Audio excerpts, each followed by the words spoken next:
Mga kapatid, kayo po ay aking inaanyahan na panoorin at pakinggan ang mensahe ng mensahero ng silangan. Mga video na kung saan ay nagbukas ng aking diwa at nasagot ang marami kong katanungan.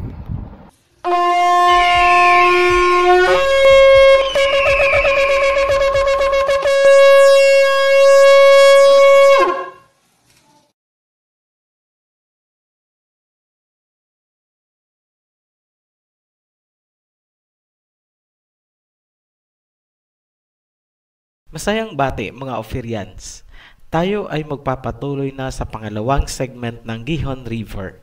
Marain po naming ipinapayo huwag tatalon sa video na ito kung hindi napanood ang introduction video at ang unang segment ng Gihon River bilang foundation. Sa mga binabaliwala ang mga instruction namin, para po kayong tumalon sa algebra at physics na hindi pa alam ang basic mathematics. Yan po ang aming napapansin sa karamihang irrelevant na komento. Nilaktawan nila ang mga naunang video. Dumiretso na sila sa 2 witnesses. We have 42,000 views sa part 1 ng 2 witnesses at 34,000 sa part 2. Ngunit ang mga preparatory videos ay hindi pa umabot sa kalahati. Ibig sabihin, mahigit kalahati ang lumaktaw sa foundation kaya hindi nila naintindihan ang 2 witnesses. Sa Rivers of Genesis series, kapag nilaktawan din ang basic or introduction video, wala nang saysay ang mga susunod na video. Nasa description po ang mga links na dapat ay napanood na bago dumiretso sa segment na ito. Ang part 1 ay Introduction to Rivers of Genesis. Ang part 2A naman ang first segment ng Gihon River.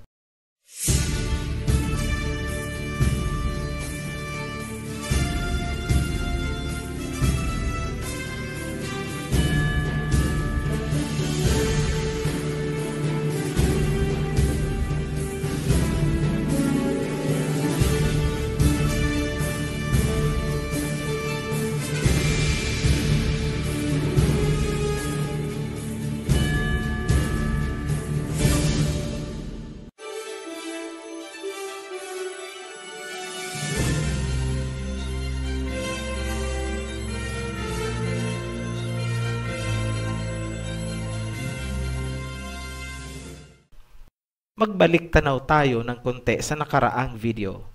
May 3 pangyayari sa Biblia kung saan nababanggit ang gihon. Una ay sa Genesis kung saan ito ay sinasabing nasa land of Cush. Pangalawa ay sa Jubilees chapter 8 kung saan sinasabi na ang southern waters ng gihon at ang territorial boundary ni Shem ay magtatagpo bago lumiko ang boundary papuntang silangan tungo sa Garden of Eden. Ang pangatlo ay ang may kaugnayan kay King Solomon na nasusulat naman sa 1 Kings at sa Chronicles. Kung ating natatandaan, ang Gihon Spring ng Israel na tinatawag ngayong Fountain of the Virgin ay binabaliwala ng mga Bible scholars. Kanilang sinasabi na hindi daw ito ang gihon na nakasulat sa Genesis dahil ito daw ay isa lamang maliit na spring at hindi river. Sa ating pagsasaliksik, gamit bilang patnubay ang salita ni Propeta Isaiah, napag-alaman natin ang isang river system ay may 3 bahagi o parte. Ang una ay ang source o pinagkukunan ng tubig, pangalawa ay ang mga channel networks o mga lagusan ng tubig, at pangatlo ay ang mga exit o drainage ng tubig. Baon ang kaalamang yan, hinanap natin ang gihon ayon sa paglalarawan na binigay ng Biblia. Ang river system ay binubuo ng mga fountains or geysers, valleys or depressions, at pools, ponds, or lakes, kaya ito ay tinawag na gihon. Ayon sa Genesis, ang gihon ay matatagpuan sa land of Cush na nasa Africa. Sinasakop nito ang Ethiopia, Eritrea at mga katabing bansa sa South Africa. Sa mga lugar ding ito natin matatagpuan ang mga kamangha-manghang mga geological formations na hindi maitatanggi na katangian ng Gihon River System. Ang mga fountains at pools ay matatagpuan sa mga valleys ng Ethiopia, Kenya at Eritrea na umaabot sa maraming karatig bansa hanggang sa dulo ng Africa. Historically, ang mga lugar na ito ay itinuturing na Land of Kush. Lahat yan ay naipakita na natin sa nakaraang video. Dahil sa pagkakaparehong pabulwak-bulwak na paglabas ng tubig at dahil pareho silang matatagpuan sa isang valley, ating naitanong, may posibilidad ba na ang gihon ng Israel at gihon ng Africa ay may koneksyon sa isa't isa? Para maintindihan natin ang kasagutan galing sa impormasyon ni Prophet Ezekiel, kailangan nating balikan ang lokasyon ng Gihon Spring. Sa unang video, ipinakita natin na ang Gihon Spring ay matatagpuan sa Kidron Valley. Ang Kidron Valley naman ay anyong lupa o terrain na pabulusok papuntang Dead Sea. Unahin nating busisiin ang Dead Sea dahil ito ay may malaking kinalaman sa misteryong bumabalot sa pagitan ng gihon sa Israel at gihon sa Africa.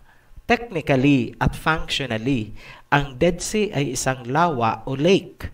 Ngunit dahil sa laki nito, kaya ito ay itinuring na dagat or inland sea. Ang Dead Sea ay below the sea level at walang daluyan ng tubig palabas dahil ito ay napapaligiran ng terrain. Ibig sabihin, ang tubig ng Dead Sea ay nakakulong lamang sa kanya. Wala itong exit maliban sa evaporation.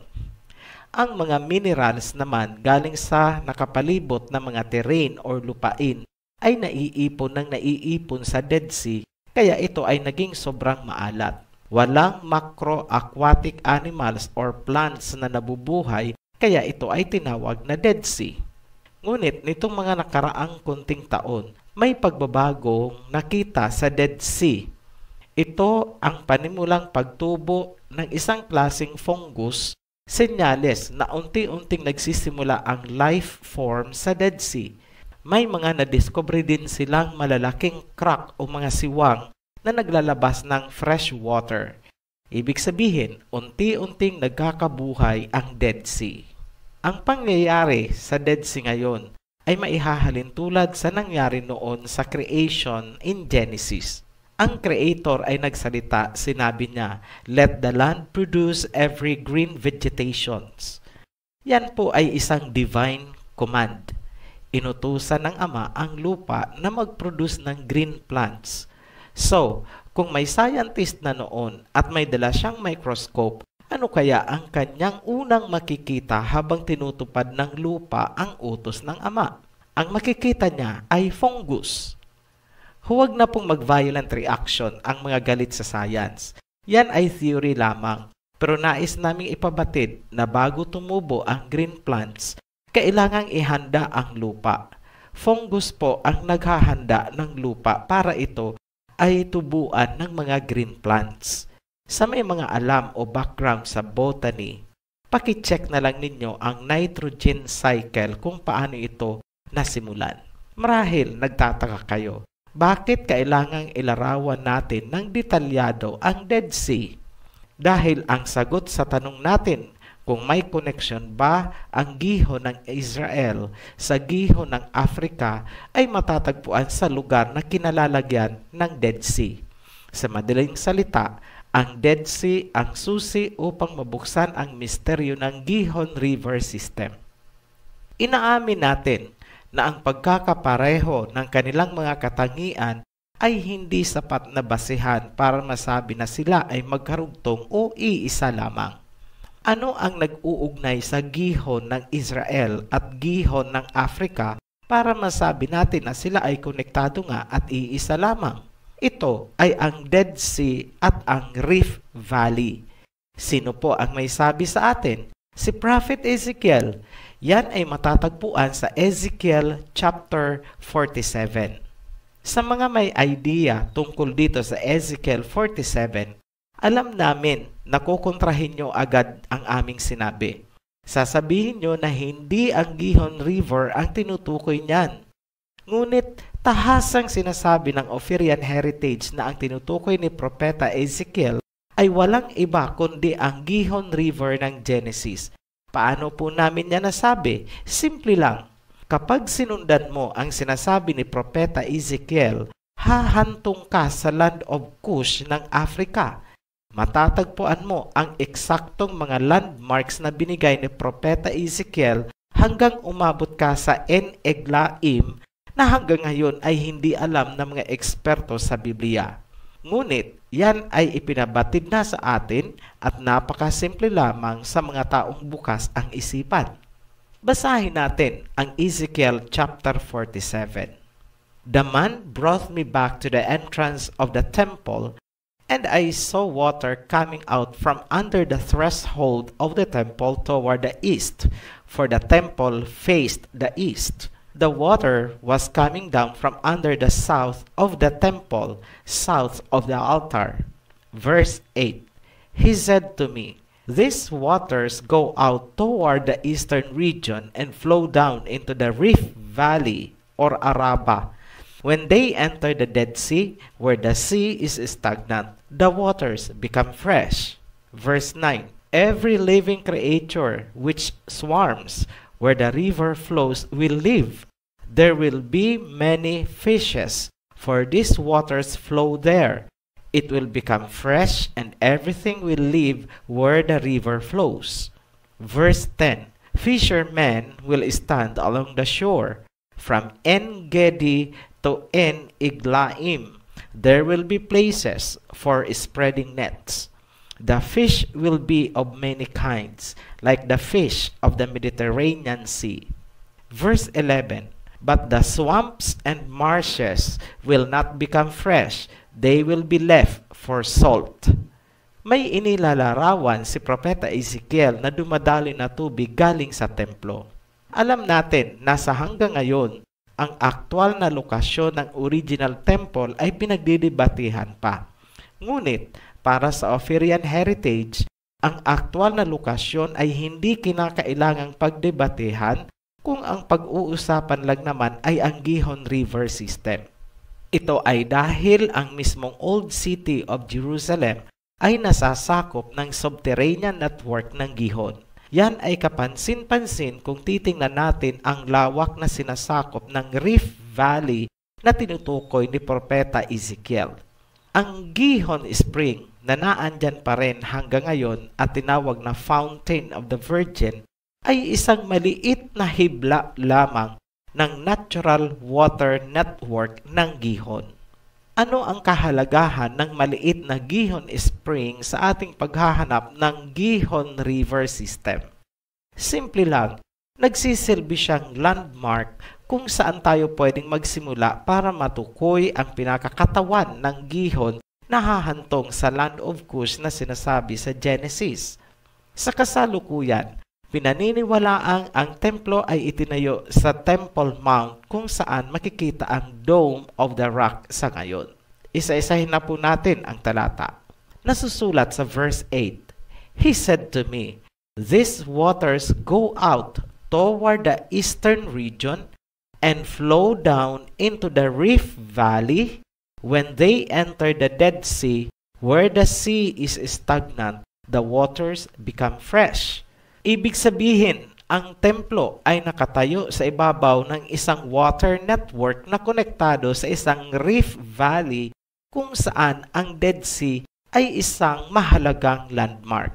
Tandaan po natin na ang iba't ibang parte ng Gihon River System ay binubuo ng valley, pools, and fountains. Kung titingnan natin ang geography sa paligid ng Dead Sea, napakalinaw na ang tinutukoy ni Propeta Ezekiel ay ang Jordan Rift Valley na tinatawag ding Syro-African Depression.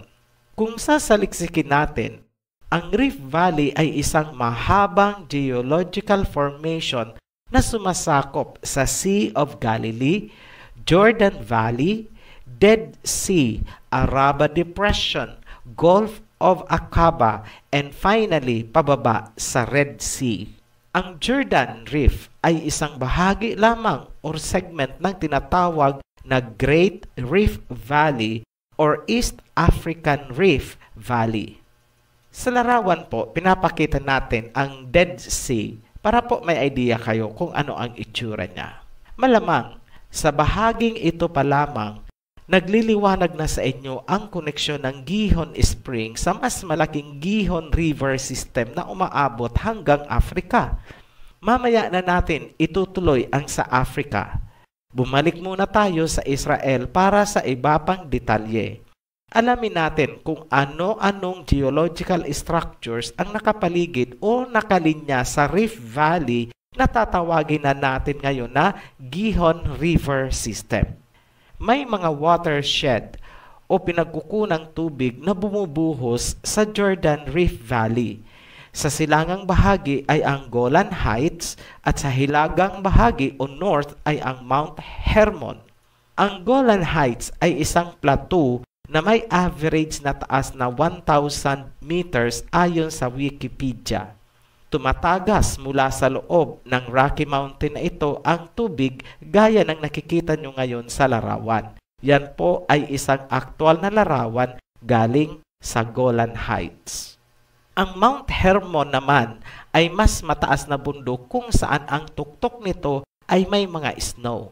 Sa larawan po na inyong nakikita, yan po ang Mount Hermon. Ang larawan po na yan ay aktwal na kuha sa Mount Hermon. Yan ay ilan lamang na pagpapatunay na ang bundok ng Mount Hermon at Golan Heights ay bahagi ng Gihon River System. Balikan po natin ngayon si Prophet Ezekiel. Verse 9, every living creature which swarms where the river flows will live. There will be many fishes, for these waters flow there. It will become fresh, and everything will live where the river flows. Verse 10, fishermen will stand along the shore. From En-Gedi to En-Eglaim, there will be places for spreading nets. The fish will be of many kinds, like the fish of the Mediterranean Sea. Ang salitang En-Gedi or Ein-Gedi ay nangangahulugang Spring of the Kid. Ito ay matatagpuan sa kanlurang bahagi ng Dead Sea malapit sa Masada at Qumran Cave. Isa itong popular na nature site ng Israel kung saan matatagpuan ang David Falls na nanggagaling sa gilid ng Dead Sea. Tungkol naman sa En-Eglaim, walang makatukoy kung saan ang lugar na ito. Walang ganong lugar sa Israel.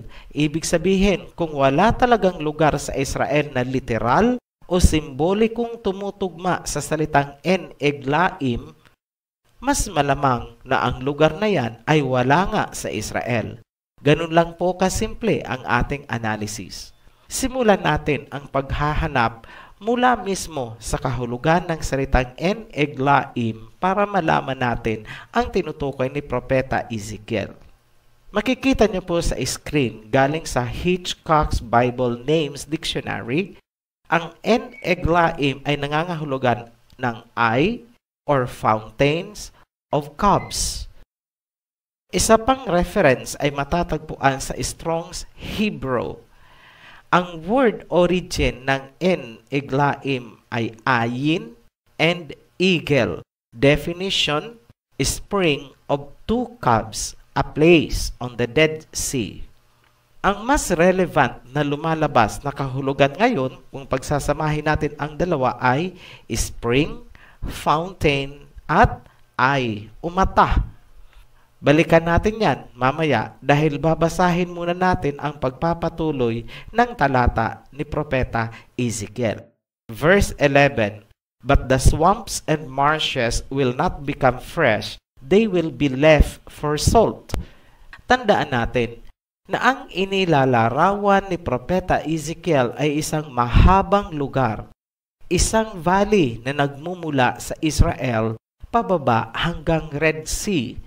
Nasa labas na siya ngayon ng Israel at kanya lamang sinabi na mula En-Gedi ng Israel hanggang En-Eglaim ay para ibigay ang kanyang direksyon.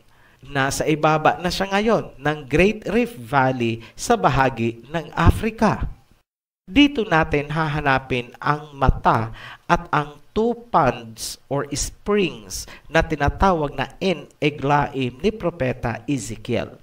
Inaabot daw ito ng tubig, kaya maraming isda or swarms at mga hayop.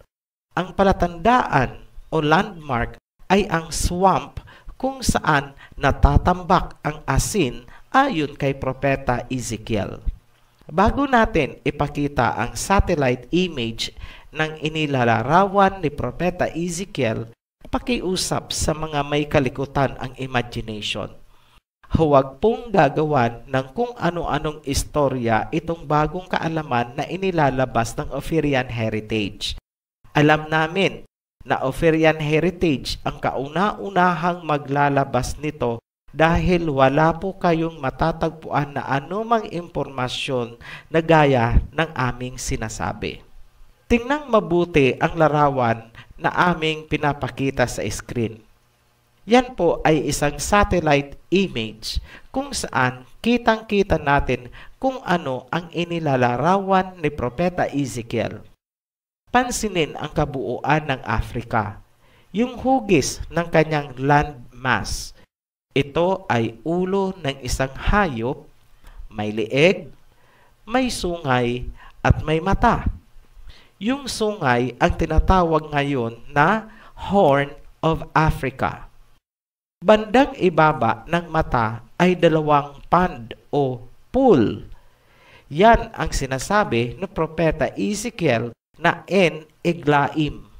At para masiguro na hindi tayo nagkakamali, ito po ang swamps na puro asin ang laman. Matatagpuan sa Danakil Valley or Depression na nasa loob din ng Great Rift Valley na sinasabi ni Propeta Ezekiel. Yan ang landmark, kaya sigurado na nasa tama tayong direksyon ayon sa kanyang salita. Napakasimple lang naman po, di ba? Parang hindi kayo makapaniwala na ganun lang kadali intindihin ang Biblia. Walang maraming paligoy-ligoy. Pansinin na kung ang En-Gedi ng Israel ay nauugnay sa asin ng Dead Sea, ang En-Eglaim naman ay nauugnay din sa asin sa Africa.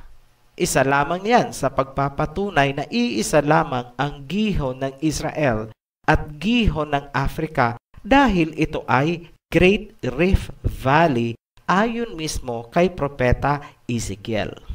Dalawa na lang ang hinahanap natin sa mga sinasabi ni Propeta Ezekiel. Yung swarms of every living creature where the river flows and the fishermen is spreading their nets. Madali na po yan kasi ang mga lakes na matatagpuan sa Rift Valley ng Africa ay kilala sa buong mundo dahil sa kanilang wildlife at safari. Muli nating balikan ang ibig sabihin ng En-Eglaim. Ito ay fountain, eye, at two ponds or caves. Ito ay tumutugma sa Lake Tanganyika, Lake Malawi, at Lake Victoria. Lake Victoria ang mata. Ang two ponds or caves naman ay Lake Tanganyika at Lake Malawi. Ang Tanganyika ang hitik na hitik sa isda kung saan umaasa ang buong populasyong nakapalibot sa lake. Eksakto po sa sinasabi ni Propeta Ezekiel. Ang mga swarms of living creature na sinasabi ni Propeta Ezekiel ay hindi maikakaila na tumutukoy sa wildlife ng mga lakes na matatagpuan sa Rift Valley. Isa-isahin po nating ipakita. Yung nasa larawan po, ito yung En-Eglaim o parte ng En-Eglaim. Ang Lake Tanganyika, makikita nyo po, napakaraming mangingisda, maraming bangka. Tumutugma po lahat yan sa sinasabi ni Propeta Ezekiel. So, kumpleto na po ang ating pagsasalarawan ng sinasabi ni Propeta Ezekiel. Bilang summary ng segment na ito, tandaan po natin na ang mga katangian ng Gihon River System ay lahat natagpuan sa Great Rift Valley na sinasabi ni Propeta Ezekiel. Mula sa Dead Sea sa Israel hanggang dulo ng Africa. Sa makatuwid, ang Great Rift Valley ay ang Gihon River System. Ano ang ating naging katibayan? Number 1. Nasa loob ng Rift Valley na sinasabi ni Propeta Ezekiel ang mga fountains or geysers, pools or ponds o mga lakes na katangian ng Gihon. Ang pangalawang katibayan na nasa tama tayong direksyon ayon kay Propeta Ezekiel ay ang Swamp of Salts na bahagi ng Great Rift Valley at matatagpuan sa Eritrea na bahagi ng lupain ni Cush. Ang pangatlong katibayan, sinakop din ng Rift Valley ang Ethiopia at malaki ang posibilidad na ang subterranean water network ay nakapaikot sa southern half of Africa na pinatunayan nating Land of Cush sa nakaraang video.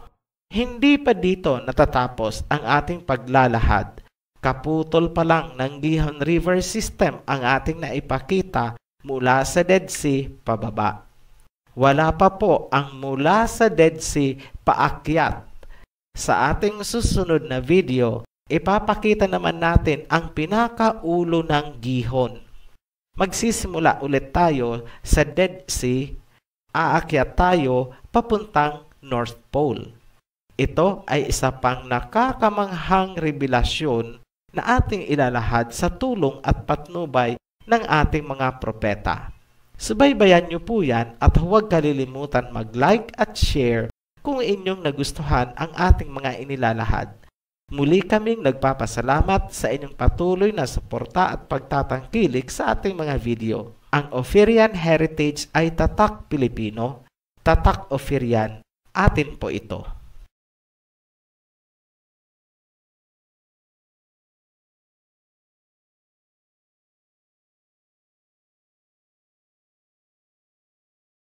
Maraming salamat po sa inyong panonood at pakikinig ng mensahe. At kung kayo po ay may mga katanungan, paki-click po ang link sa ibaba at paki-like and share na rin po. Maraming salamat.